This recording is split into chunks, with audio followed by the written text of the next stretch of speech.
എന്നോട് തന്നോട് കാണിക്കാൻ പറ്റാത്തതൊക്കെ അവർ അച്ഛനോട് തീർക്കും. നമുക്ക് വേണ്ടി അച്ഛനോട് ബലിയാടാവുമെന്ന് ഓർക്കുമ്പോൾ വല്ലാത്തൊരു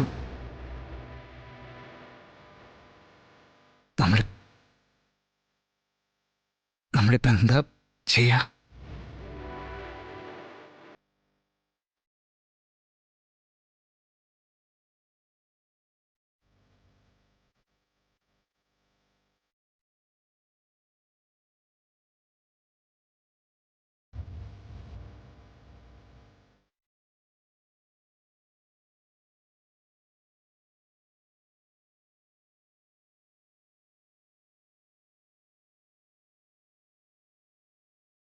വിഷ്ണുട്ടാ, നമുക്ക് ഈ തീരുമാനം മാറ്റാം. മോളെ, നീ ഇത് ഒരുപാട് ആഗ്രഹിച്ചല്ലേ മോളെ? എന്റെ ആഗ്രഹങ്ങളെക്കാൾ കൂടുതൽ വിഷ്ണുവേട്ടന്റെ മനസ്സ് കിടക്കുന്നത് ആ വീട്ടിലെ അമ്മ, സത്യാമ്മയോടൊപ്പം.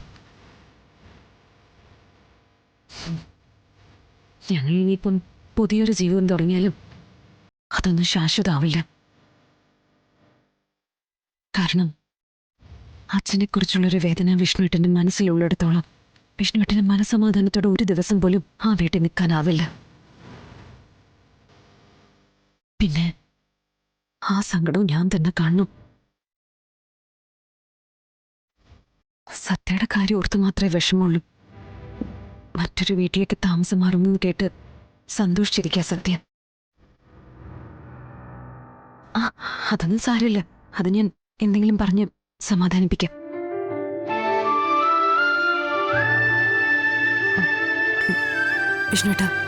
വിഷ്ണുവേട്ടൻ പൊയ്ക്കോ. ആ വീട്ടില് വിഷ്ണുവേട്ടനിപ്പോ വേണം. തനിക്കെന്നോട് വെറുപ്പൊന്നും തോന്നരുത്.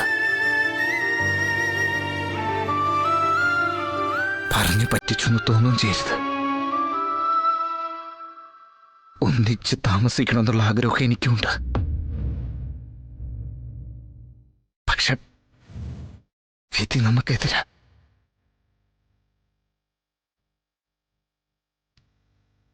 ഇല്ലെങ്കിൽ ഇങ്ങനൊന്നും വരില്ല. അപ്പോ വീട് മാറുന്നില്ല എന്ന് ഉറപ്പിച്ചിട്ട് തന്നെയാ വിഷ്ണുവേട്ടൻ ഇങ്ങോട്ട് വന്നത്. പിന്നെ എനിക്കൊന്നും തോന്നണ്ടെന്ന് കരുതിയാ നമുക്ക് പോവാന്നൊക്കെ പറഞ്ഞത് അല്ലേ? എല്ലാവരും ഒരഭിനയം.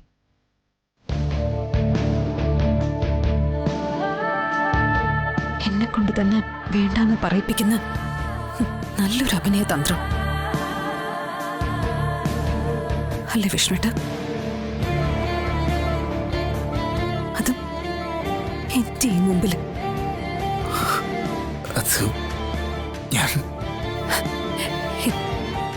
എനിക്കെല്ലാം മനസ്സിലായി.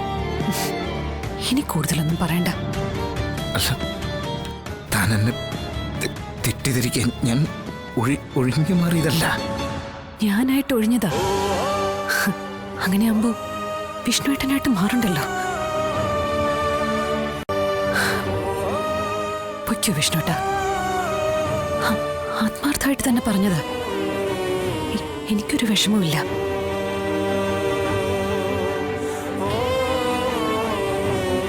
ഹായ് ബിഗ് ഫ്രണ്ട്, ഇത് എപ്പ എത്തി? How are you? അമ്മേ, ഇപ്പൊ എന്റെ അച്ഛൻ വിളിച്ചിരുന്നു. അത് മോളെ ആരോ ഫോൺ വിളിച്ച് മോളെ പറ്റിക്കുന്നതാ. ഏയ്, ഞാൻ എന്റെ അച്ഛനോട് സംസാരിക്കുന്നല്ലേ. ഞാൻ നിർബന്ധിച്ചപ്പോ എനിക്ക് അച്ഛന് ചെറുപ്പകാലത്തെ ഫോട്ടോ അയച്ചു തന്നു.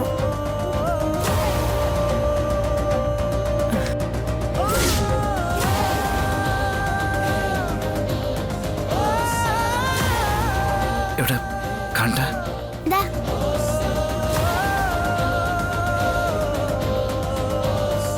ഫോട്ടോ ആരെങ്കിലും കണ്ടാലോ?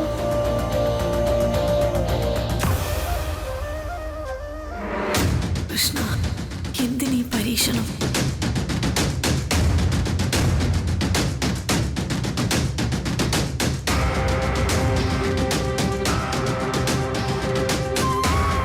എവിടെ മോളെ? ഇതിൽ ഫോട്ടോ ഇല്ലല്ലോ.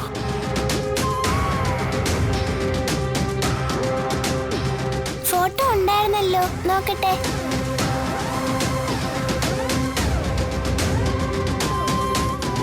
അയ്യോ, അച്ഛനത് ഡിലീറ്റ് ചെയ്തല്ലോ. നമ്പർ കിട്ടത്തുമില്ല.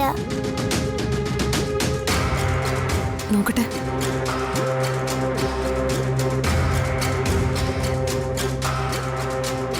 ശാലിനി, എന്ത് ഇതൊക്കെ? അത് മോനെ, സത്യമോളെ ഇങ്ങനെ ഒരാൾ അച്ഛനാണെന്നും പറഞ്ഞ് വിളിക്കുന്നുണ്ട്. സത്യം, ഞങ്ങളൊന്നും ഈ വിളിക്കുന്ന ആളെ കണ്ടിട്ടില്ല. പക്ഷെ അത് ആരാന്ന് ഞങ്ങൾക്ക് അറിയാനും പാടില്ല. ശാലിനി മോളെ, മോളോട് വിളിച്ച ആളുടെ പേരെന്തെങ്കിലും പറഞ്ഞിരുന്നോ? ഇല്ല, ഞാൻ ചോദിക്കാനും മറന്നു. പേരറിയണമെങ്കിൽ അമ്മയോട് ചോദിച്ചാ പോരെ? പറഞ്ഞു കൊടുക്കമ്മേ.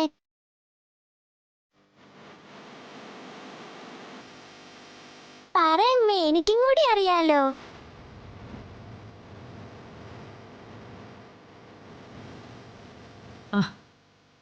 മോളെ, മോളിങ്ങി വന്നേ. ശാരദാമ്മ ഒരു കാര്യം പറ. ശാരദാമ്മയ്ക്ക് അറിയോ? ഇങ്ങി വന്നേ, വാ, ഒരു കാര്യം പറയട്ടെ.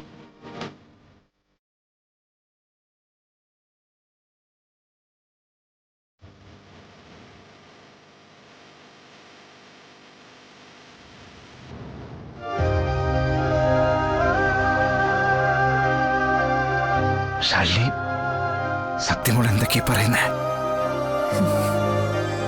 എന്തൊക്കെയാ എന്റെ ചുറ്റും നടക്കുന്നെന്ന് എനിക്ക് മനസ്സിലാവുന്നില്ല. എങ്ങോട്ടേക്കാ ഈ ജീവിതം പോകുന്നെന്നും എനിക്കറിയില്ല.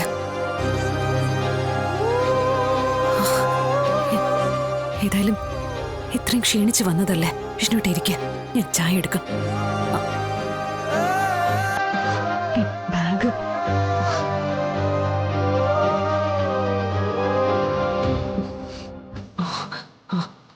പിന്നെ ഒരപേക്ഷ കൂടിയുണ്ട്.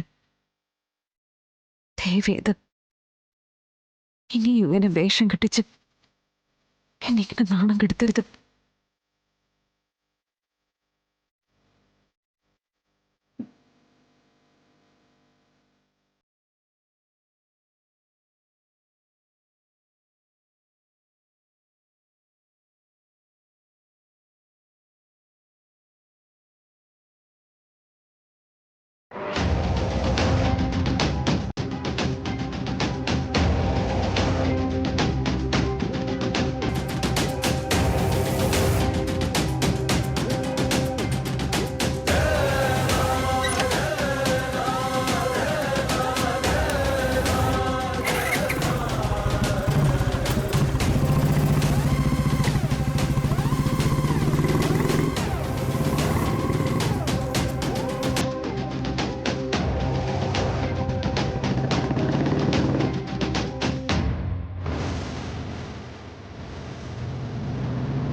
അമ്മേ, ഇപ്പൊ എന്റെ അച്ഛൻ വിളിച്ചിരുന്നു. ഏയ്, ഞാൻ എന്റെ അച്ഛനായിട്ട് സംസാരിക്കുന്നതല്ലേ. എന്നോട് തന്നോട് കാണിക്കാൻ പറ്റാത്തതൊക്കെ അവര് അച്ഛനോട് തീർക്കും. നമുക്ക് വേണ്ടി അച്ഛനോട് ബലിയാടാവെന്ന് ഓർക്കുമ്പോൾ വല്ലാത്തൊരു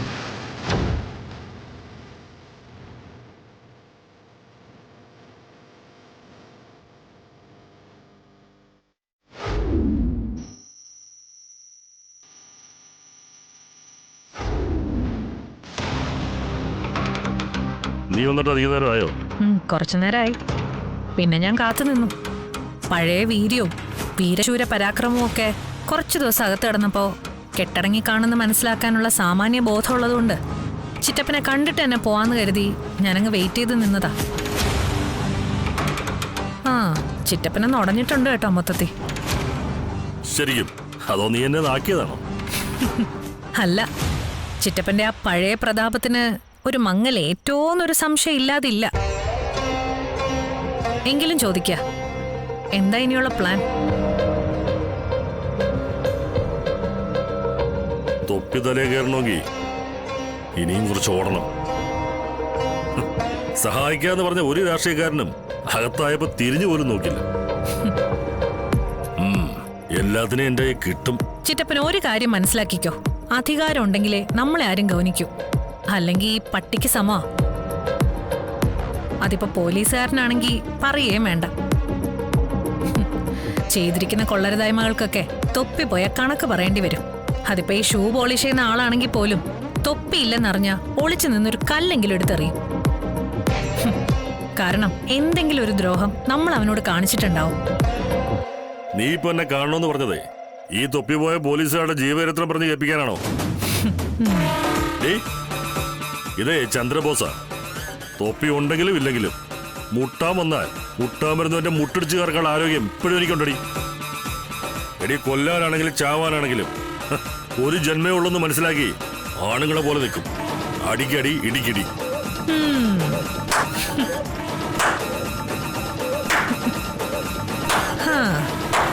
എന്റെ ചിറ്റപ്പൻ ജയിലിൽ കിടന്ന് മനസ്സ് തളർന്ന് മാനസാന്തരം വന്ന് ഇടയന്റെ കുഞ്ഞാടായി മാറിയോന്നറിയാൻ വേണ്ടി ഞാനൊന്ന് ചൊറിഞ്ഞതാ.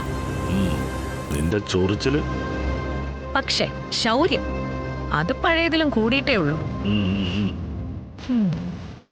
ഇനി പറ, ജയിലിൽ കയറ്റിയവർക്ക് എങ്ങനെയാ ചിറ്റപ്പൻ മറുപടി കൊടുക്കാൻ പോകുന്നത്? ഒരടിയെങ്കിലും ആ വിഷ്ണുവിന് കൊടുക്കണ്ടേ? ചിറ്റപ്പൻ ഇറങ്ങിയതിന്റെ പേരിലുള്ള ഒരു സന്തോഷത്തല്ലേ. അവൻ അങ്ങനെ ഒരെണ്ണത്തിന്റെ കുറവുണ്ട്. ലോക്കപ്പി കിട്ടിയപ്പോ പലവട്ടം ഞാനൊന്ന് ഊങ്ങിയതാ.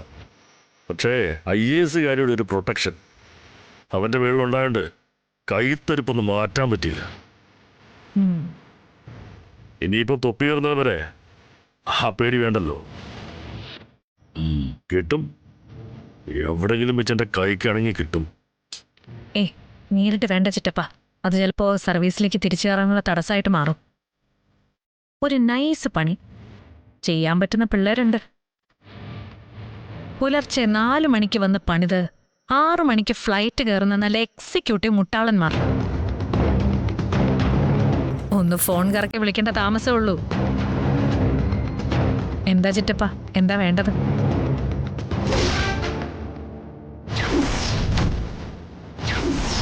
പറഞ്ഞു കൊടുക്കണം ബോസണ്ണ, സമ്മതമാണെന്ന്.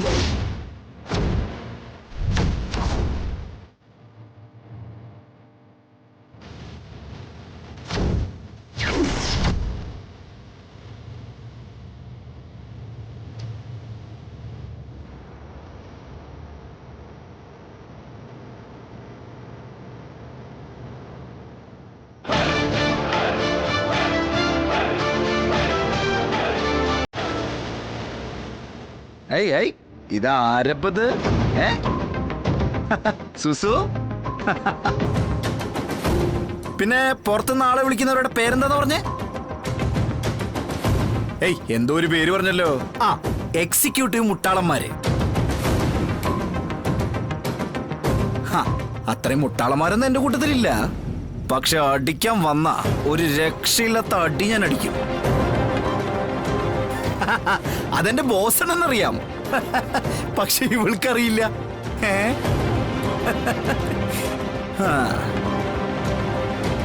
നീ എന്റെ കുടുംബം മുച്ചൂട് മുടിക്കാൻ വേണ്ടി ഒരുങ്ങി ഇറങ്ങിയിരിക്കാന്ന് എനിക്കറിയാം. അതുകൊണ്ട് തന്നെ അടി നിന്റെ പിന്നാലെ ഞാൻ ഇവിടെ എത്തിയത്. കാത്തു കാത്തു നിൽക്കുന്ന കണ്ടപ്പോ ഞാൻ കാത്തു നിൽക്കുന്ന മുതലാണ് ഈ വരുന്നതെന്ന് സ്വപ്നത്തിൽ പോലും കരുതിയില്ല. അതിനാദ്യമേ നിനക്കൊരു നന്ദി പറയാം. ഈ മുതലിനെ എന്റെ മുന്നിൽ കൊണ്ടിങ്ങനെ നിർത്തിയേനെ. നിന്ന് തിളക്കാറാ. 14 ദിവസമാണ് ചന്ദ്രബോസ് ജയിലിൽ കിടന്നത്. അതിന്റെ ക്ഷീണം തീർക്കാനേ 28 ദിവസം എണ്ണത്തോടി കിടന്ന് 2 മുട്ടനാടിന്റെ സൂപ്പ് വെച്ച് കുടിച്ച് പൂർവാധി ശക്തിയോടാണ് ഈ ചന്ദ്രബോസ് ഇവിടെ നിൽക്കുന്നത്. അതോടെ കൂടുതൽ രാവാട്ടമൊന്നും വേണ്ടതില്ല.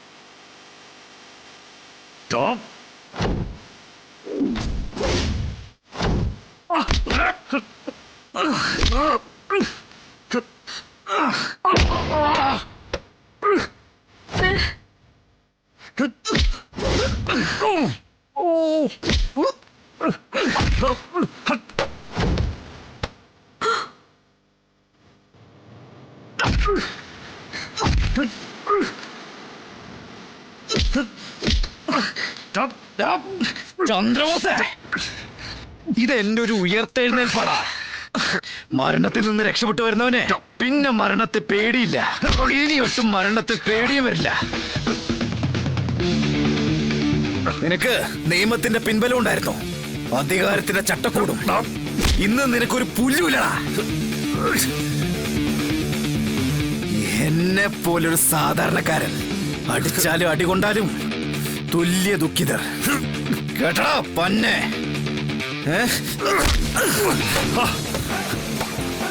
എടാ, നീ വന്ന് കളത്തിലിറങ്ങിയല്ലേ ഉള്ളൂ. അതിനിടയിൽ എനിക്ക് പണി തരാൻ നീ തയ്യാറായെങ്കിൽ നീയൊക്കെ ഇനി എന്തൊക്കെയാ കാണിച്ചൂട്ടുന്നതെന്ന് എനിക്ക് ഊഹിക്കാവുന്നതേ ഉള്ളൂ. അതുകൊണ്ട് ഞാനും തയ്യാറായി തന്നെയാ നിൽക്കുന്നേ. പിന്നെ കാണിച്ചത് നാറിത്തരമാണെന്ന് എനിക്കറിയാം. ഈ പെട്ടെന്നില്ലടി. നീ എന്താ മാറി നിക്കണേ?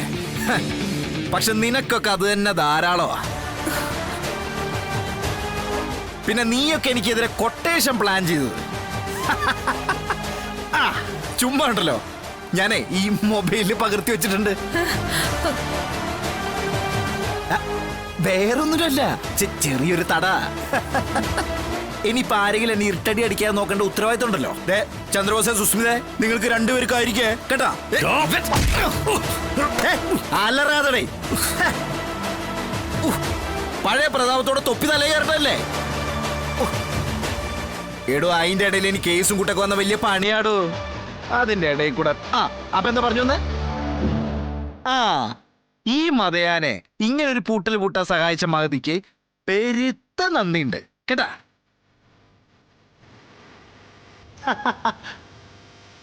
അപ്പൊ ഫ്ലൈറ്റ് വരുന്ന ടീമിന്റെ പേരെന്താ പറഞ്ഞേ? എക്സിക്യൂട്ടീവ് മുട്ടാളന്മാര്. അവന്മാര് വരുമ്പോ അവന്മാരോട് പറ വിഷ്ണു തയ്യാറാണ് കേട്ടാ. ഒറ്റയ്ക്കോ കൂട്ടായിട്ടോ വരാൻ കെൽപ്പുള്ളവരുണ്ടെങ്കിൽ അവരോട് ഫ്ലൈറ്റ് കയറി വരാൻ പറ. ഇനി ടിക്കറ്റ് കാശ് ഞാൻ കൊടുക്കാന്ന്. പിന്നെ ചന്ദ്രബോസേ, ഒരു വാടക കൊണ്ടേടിയും പിൻബലം ഇല്ലാതെ നേരിട്ട് ഒറ്റയ്ക്ക് മുട്ടാൻ ധൈര്യം ഉണ്ടെങ്കിൽ സ്ഥലവും സമയം പറഞ്ഞോ, ഞാൻ റെഡിയാടും.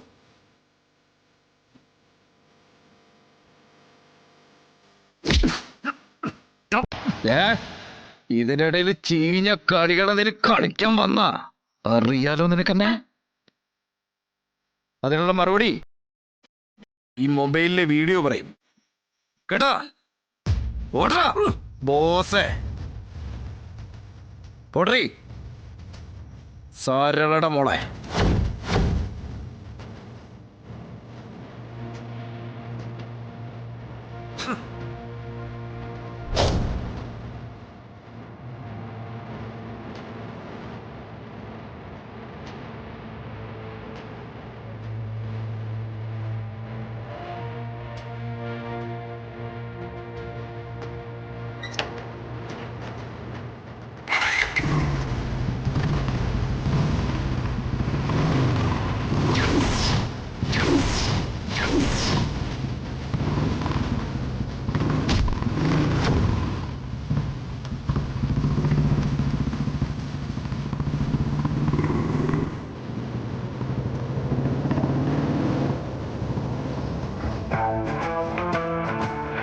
അവനൊരു ലോക്കാതിലൂടെ വെച്ച് തന്നിരിക്കുന്നേ.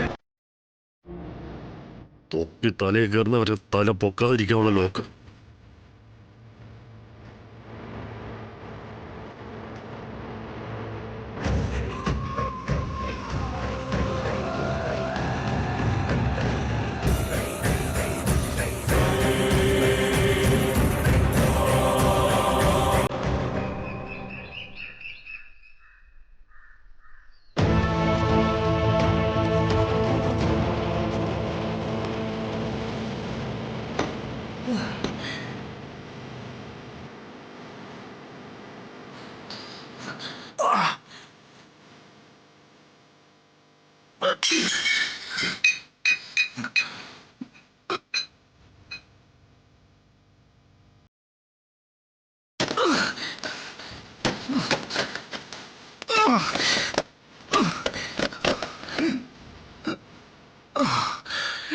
വിഷ്ണു എന്താണ് ഇവിടെ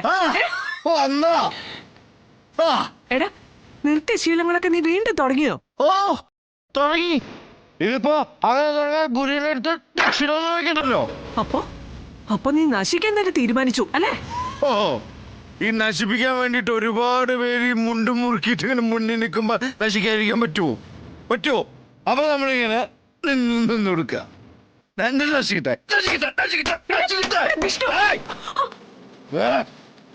പിടിവിട്ട് നിൽക്കുക. അതുകൊണ്ടാ വേണ്ട. എടാ